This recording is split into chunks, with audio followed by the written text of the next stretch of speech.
I would like someone to lead the prayer. Who wants to volunteer?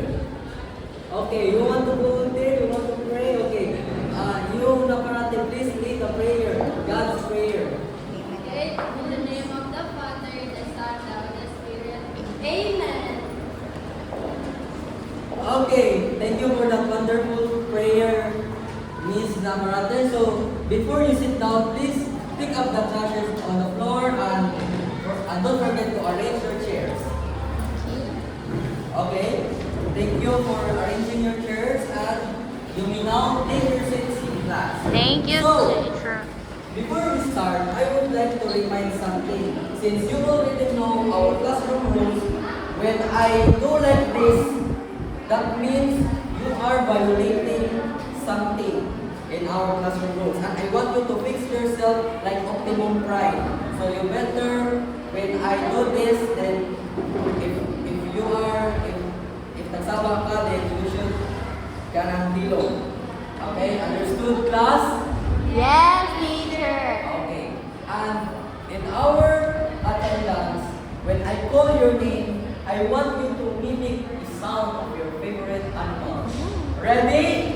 Ready. Okay. Mia Alaysa Umpay. Okay. Very good class. I see that you're all present today. Give yourself a mountain clap like this.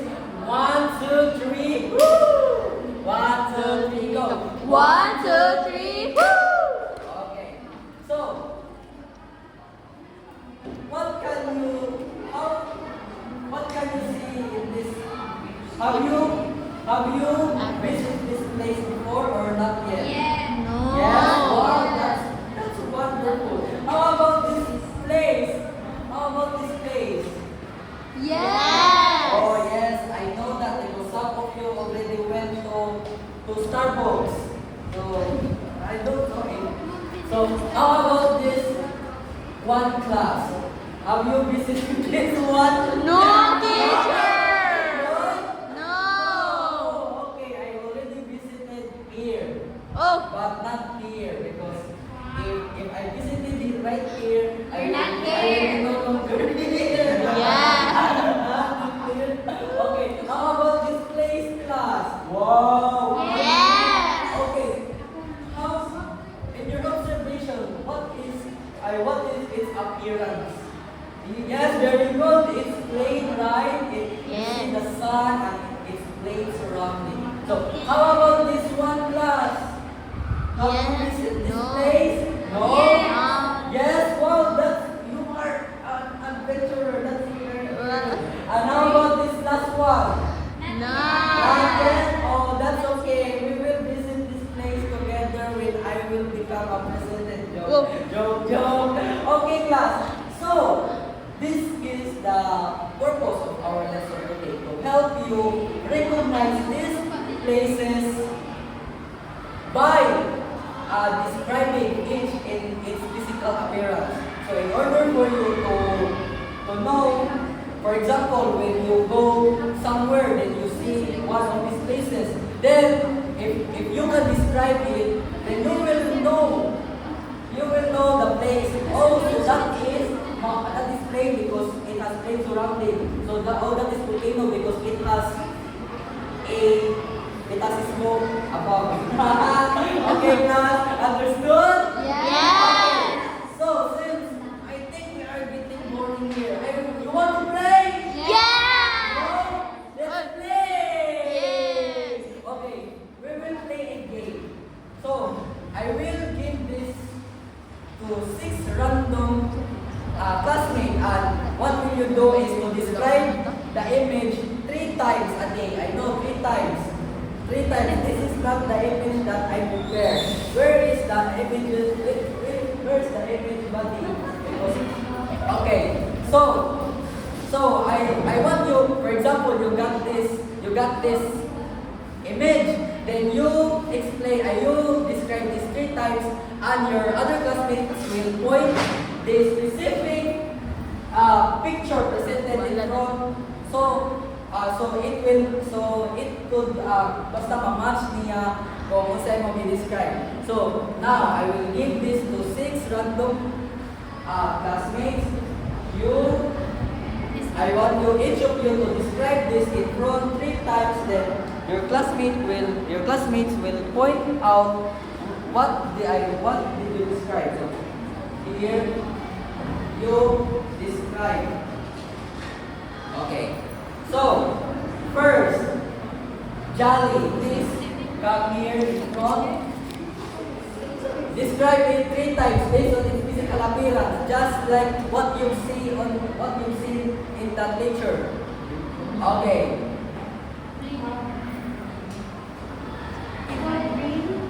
Color green. Okay, look at the. Okay.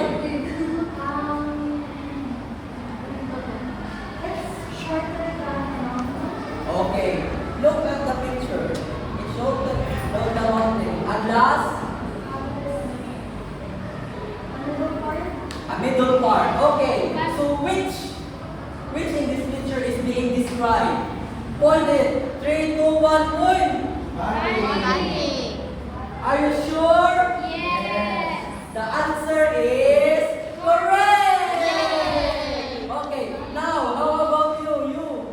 You come to front and describe the picture. Okay. So the picture that I found Okay, listen class. brown, rocky, and flat soil. Flat lake. Okay, so 3, 2, 1, point. It's a plateau teacher. Very good. It's a plateau. And how about you, Maya? Describe your picture. The picture that I got is hot. Tall. Tall. And magma. Magma. So what image here is being described? 3, 2, 1, point. Volcano. Very good. Volcano. Thank you very much. And Naparate, please do the same thing. The picture that I got sir is very windy. Windy. Very high. Very high. Very rocky. Very rocky. So 3, 2, 1, point. Mountain. Very good. Mountain. And you, Sandria, do the thing. It looks like a small bump on a kanang surface teacher, and it has greenery in it. Kanya, pandili sila same size kana. Okay, so 3, 2, 1, point. Can I see? Very good. It's hill. And last but not the least, Jamai. Teacher is sky and sun Okay. and Lane. Okay, so 3, 2, 1, point. Yay. Can I see? Very good. Now, give yourself a land clap. 1, 2, 3, 1, 2, 3. Okay, 1, 2, 3, go. 1, 2, 3, 1, 2, 3. Okay, that's a good clap. Now, since you are already energized, we will go with, I will be telling you a story. But this time, you also need to participate also, not just me. So, all of you will become an actor. So, now, you see what I am holding right now? I am holding the definition of each platform. So, I want you to base these definitions if I already mentioned it in our story. I'm just joking, you don't need to act. But you need to base this one when the definition is mentioned. So prepare yourself, your ears should be bigger than the elephant so that you can listen well, you can listen carefully. So here, okay, you already done. So here, so just prepare. I read the definition, and when I mention it, then paste it in these images in front. Okay, ready? Okay, here's the story. What is your name? Paul. Okay. The story is Paul and the lost chicken. Hey! Okay. The story is the lost chicken. One sunny morning, Paul was chasing his naughty chicken named Tiktilao. Paul suddenly ran away from their backyard. Tiktilao, come back here. He said, Tiktilao, come back here. First, the chicken ran near a mountain, a very high landform with a pointed or uneven top. Paul said, wow, the mountain is so big. Then, Tiktilao kept running until it reaches a volcano. Smoke was coming from the top. Ana si Paul, ganahan man ni siya may kung jokes tubo. Paul said, a volcano is a mountain with an opening at the top that can erupt lava and ashes. Maybe my chicken want to fry himself. So, next, have you read, have you followed? Yes. Okay, so why you, Ipilit na teacher. Ingon lang si Mia, teacher. yes, ipilit na. Ipilit na. Yes. When I mentioned it in the story, you put it.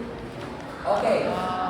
Next, the chicken quickly flew down to the plain, a wide flat land with no elevation. Paul happily ran faster there because the land was flat and easy to across. Soon, Tiktilao disappeared. Paul said, oh my God, where is Tiktilao? Tiktilao disappeared between two mountains. So Paul discovered a valley, a lowland located between two mountains or hills. This place looks peaceful, Paul said. After a while, the chicken jumped onto a plateau, a high landform with a flat surface on top. Paul laughed and said, gakapoy-kapoy lang ko og ato sa taas, o pag-ari sa taas, kay mura day siya og kanang table kay plain. Ha! Okay, after a while, the chicken jumped, finally na di ay. Tiktilao rolled down a small hill, a rounded elevated platform smaller than a mountain. Then, Paul finally caught his chicken. Tiktilao!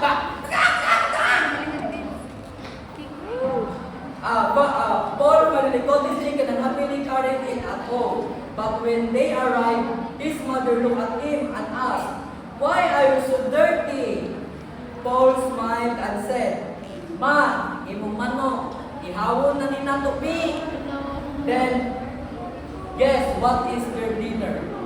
Chicken. What's the sudan? Chicken. Okay, very good.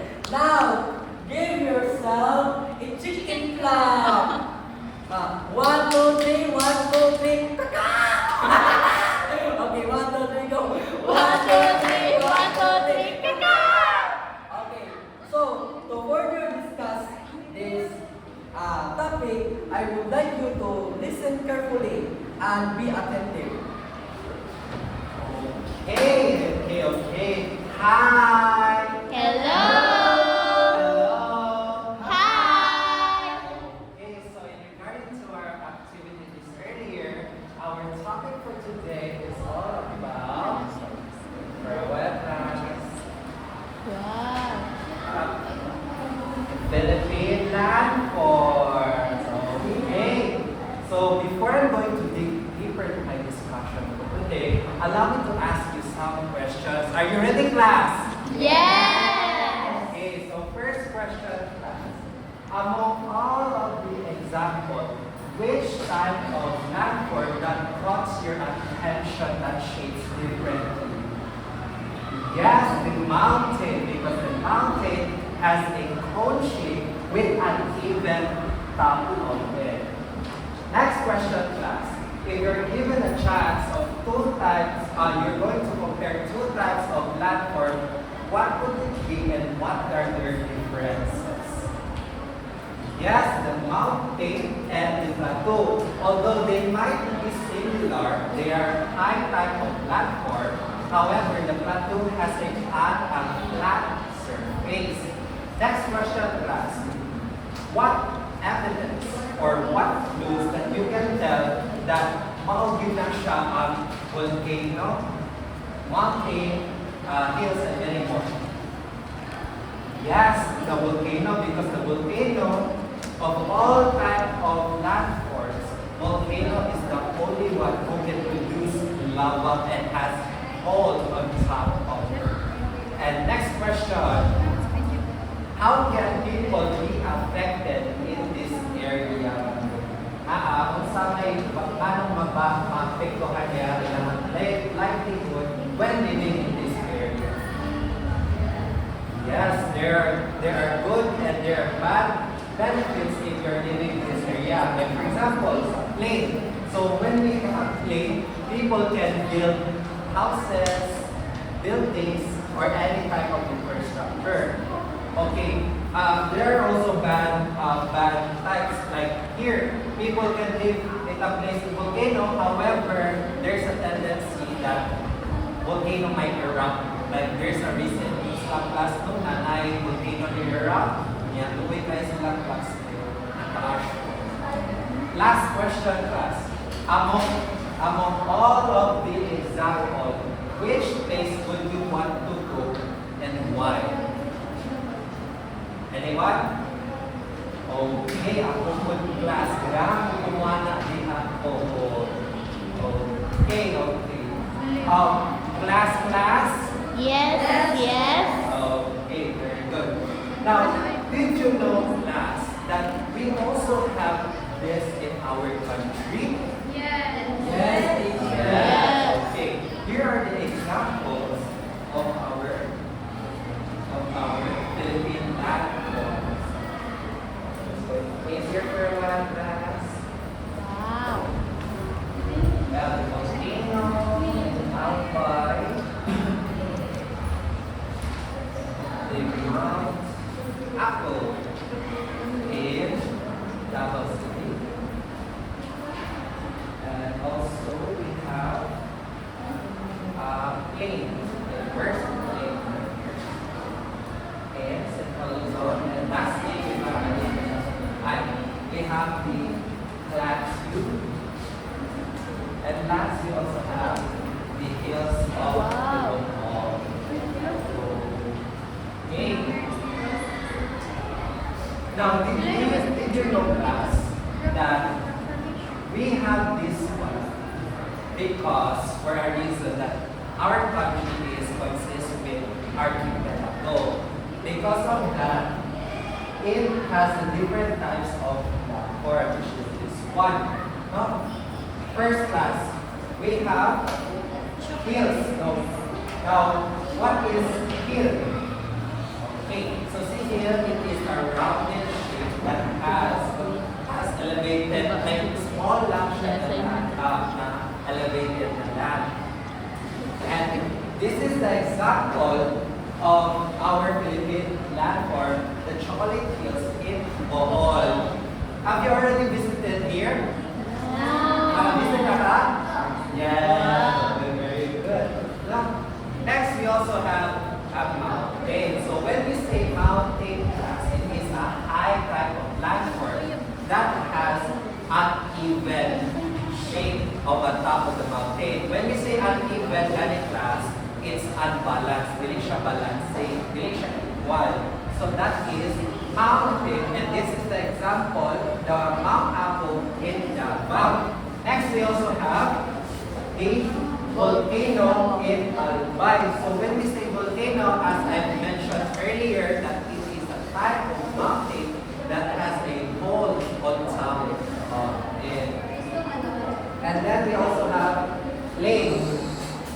A plain is a wide flat line with a little elevation, no? And many more. Kinsa, who among you here nakakita ng plain? Me, Kinsa? teacher. Mono, everyone na nakakita ng plain. Yes. Because everywhere we go, everywhere we see, is the adjective Plain. Okay. Next, we also have valley. So a valley, it is a low located in between the mountain. No? As you can observe, class, no, in between the mountain of Cagayan Valley, that there is a two type of mountain. In between, there is a lowland, and that's what you call valley. And also, we also have the plateau in our Philippine landform. So, as I mentioned earlier, it is similar between the mountain, however, it has a flat surface on it. Although it might be not natural, it was built by human, but it is considered as one of our national treasure in our country. Okay, so far any questions in my discussion class? None so far. Okay, so since there is no question na class, we're going to have a next activity. Are you ready, class? Yes, teacher. Okay, so for our next activity, I'm going to divide this section into smaller groups. Okay, listen, class. Now each group, I'm going to provide a pictures and labels on it. So what you're going to do is you're going to arrange and to label and to paste it properly kung pinasa siya na napita ang type na form. Okay, class? So far? Okay, the criteria of judging of this activity is 40% for accuracy, organization presentation is 25%, 20% for creativity, and 50% of teamwork. Okay, is there any questions? None so far, teacher. Okay, you may begin.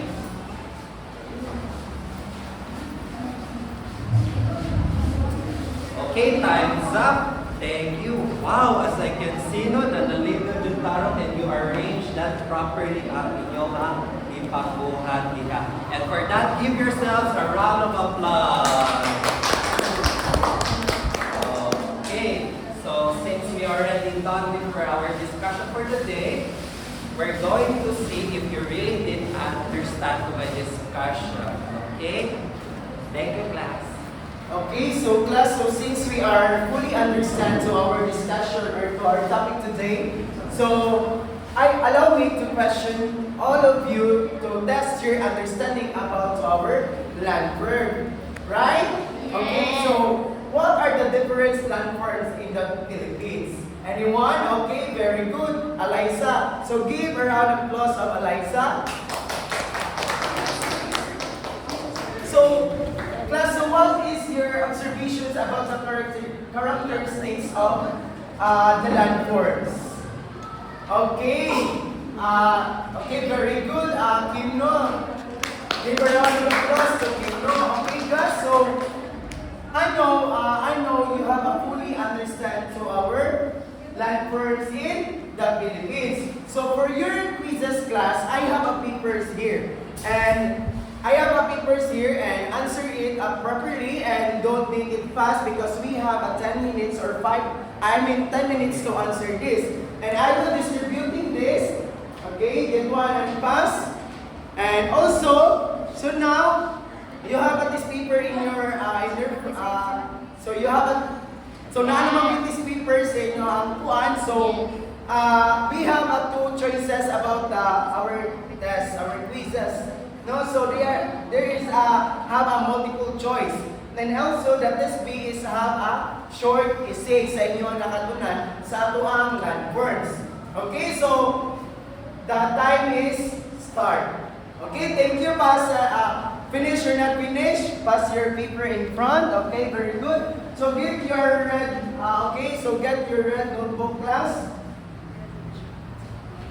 for your assignment,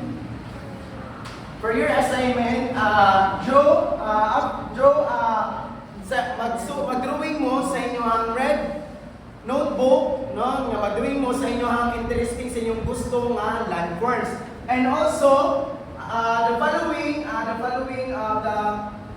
for your drawing is answer the 3 questions. Okay? Are we nagkasinabot na ba tagdanan? Yes, teacher. Okay, very good. So, nakasabot na ba mo or naman mo nakatunan sa landforms? Yes, teacher. Okay, muraginay man, abat ay nakatunan? Yes, teacher. Okay, class. Thank you for listening and thank you for giving a time to listen for our discussion. And goodbye and thank you, class. Goodbye.